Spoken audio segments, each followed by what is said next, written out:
Hello and welcome to the program. On February 20th, in 2014, Russia committed an international crime, violated the basic principles of law, and triggered the greatest security crisis in Europe since World War II. 5 years ago, Russian troops began to occupy Crimea, roughly violating the territorial integrity and sovereignty of Ukraine. Now, what will be the consequences for Crimean occupation and what should be on the agenda for Ukrainian state in order to protect its territory? To discuss this, we're joined in the studio today by Yulia Kazdobina, an advisor to Ukraine's Minister of Information Policy. Hello, and thank you for joining us. Thanks for having me. So, first, it's been 5 years, and since the 5 years, there's been a lot of reports on human rights violations in Crimea. Can you tell us more about it? Well, ever since the beginning of the occupation of Crimea, Russia has been depriving the citizens of Ukraine who reside in Crimea of their basic human rights. Well, first we talk about forcing them to become Russian citizens. That's something that's against the international law, and that's against their human rights because they're Ukrainian citizens, right? So we talk about persecution of journalists, those who wanted to actually report to do some independent reporting from Crimea. They were prevented from doing that because there were threats, there were intimidations, there were beatings, and the militarized forces, the so-called Crimean self-defense, they were persecuting journalists. And also we talk about the illegal referendum, which was also a violation of the rights of the residents of Crimea, because it was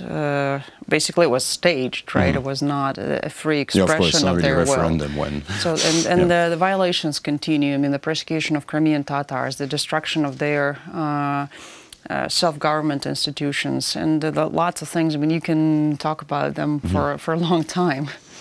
Now, it's not only about individuals, but recently reports showed there is a reshaping in the population in Crimea by Russia sending Russians basically in Crimea to reshape.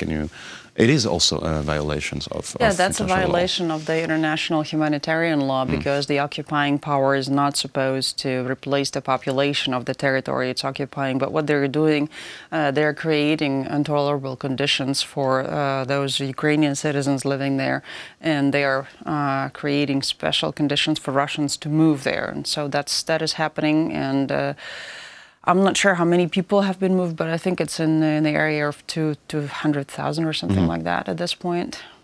Now, is it possible, because Crimea is being heavily militarized right now, it does have a cost. Do you think it's sustainable for Russia to a certain extent and for a long term to basically, put that much money away in Crimea today? I don't think it's sustainable, and that's one of the reasons they're trying to work at the international level to make sure that sanctions are lifted. And initially they were laughing them off, saying that sanctions don't mean much and that they're a strong country, they will have a self-sustainable economy, but now we see them working very actively to try to get the sanctions lifted. So I think they feel the cost of it, and it's not sustainable for a long time. And we've seen what's happening in Russia. It seems that the support for the occupation of Crimea is going down. The support for President Putin is going down. So I think sanctions are taking their toll. Now, which brings me to my next question, actually, about the sanctions, how to ensure that the sanctions continue despite, well, say, European crisis and some leaders in Europe, which might be replaced by election and things like that. I'm thinking Italy is now aligning with certain views. I'm thinking Austria is also aligning under the umbrella of President Putin. How to ensure that these sanctions stay in place and have an efficient leverage on Russia? I think it's a big task for Ukraine and its partners who actually support this policy of non-recognition of Crimea's annexation. And I think we need to find common ground with those countries who are thinking of lifting sanctions and aligning with Russia, because I do believe that this is in our common interest to preserve the rule-based international order, which actually provided for peaceful relationship between European countries, at least, who adhered to it. So I think that we need to actually discuss this and understand that Russia's actions violate the international order, and that if that international order falls apart, we're back to the state of nature where everybody's against everybody, and it's not a nice place to live. Now, how to make sure that medias continue, because unfortunately Western media kind of forgot about what's happening in Crimea, what's happening in eastern Ukraine, how to make sure that these media in Western countries don't forget about it. I'm not sure media should be our target audience in this case. I mean, as the Ukrainian government, I don't think we need to be talking to media. I think we need to target academia and the expert community, because those are the ones who have more access to decision makers and to politicians, and they can explain why it's really important to keep Crimea on the table, to keep the issue on the table, not let Russia forget about it and say that this is a done deal, because this is not a done deal. A, Ukraine doesn't agree, and B, Russia continues militarizing Crimea and continues, and so it's a growing threat. The threat didn't go away. It's actually getting bigger and bigger, although the focus is now on the Donbass, because the conflict there is still in the hot stage. Ongoing, yes. In Crimea, it's supposedly an occupation, but while nobody's looking, they're militarizing it and making it a bigger and bigger threat by the day. It is not the first time that Russia is doing it. Talking about Georgia, talking about Moldova. How to stop? Because there seems to be a pattern here: occupation and frozen conflict, then kind of fait accompli idea of, okay, this is our territory. How can the West stop Russia in that pattern of slowly eating territories which are not Russia's?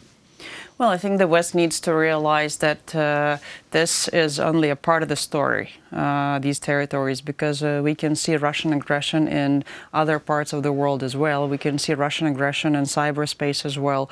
So basically, it's not just Russia attacking Ukraine or countries in its near abroad. It's basically Russia's aggressive policy throughout the world, and it's a threat to many countries. It's a threat to the international order, as I've said before. And so the West needs to realize that and realize all the implications of this policy and not responding to it properly.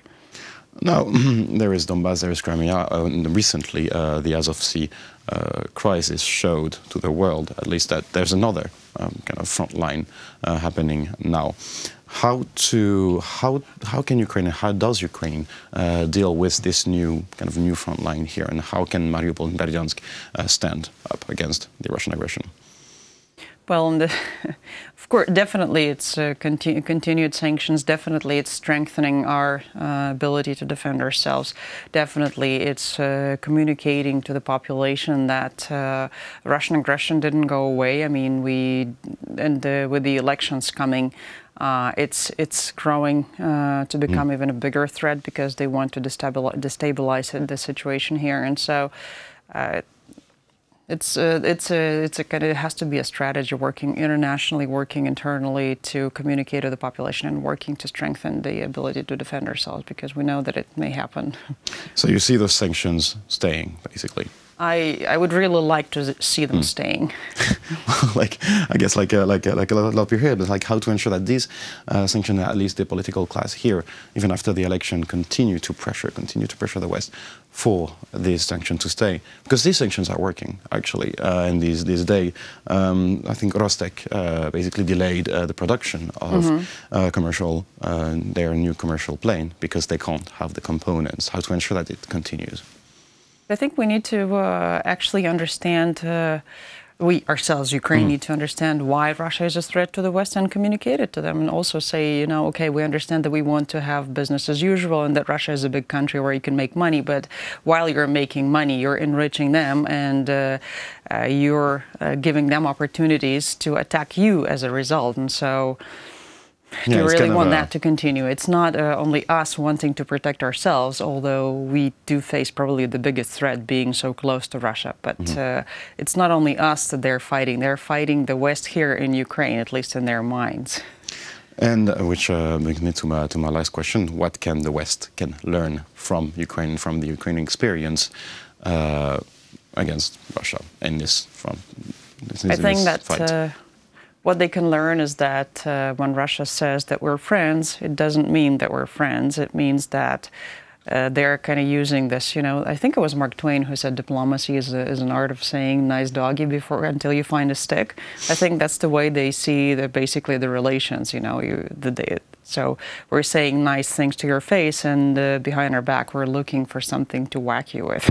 So, and that's what basically, and Ukraine learned it the hard way here. Yeah. Well, thank you very much. It's a pleasure to have you in the studio today. Thank you. That was Yulia Kazdobina, an advisor to Ukraine's Minister of Information Policy. Thank you for watching the program, and stay tuned for more.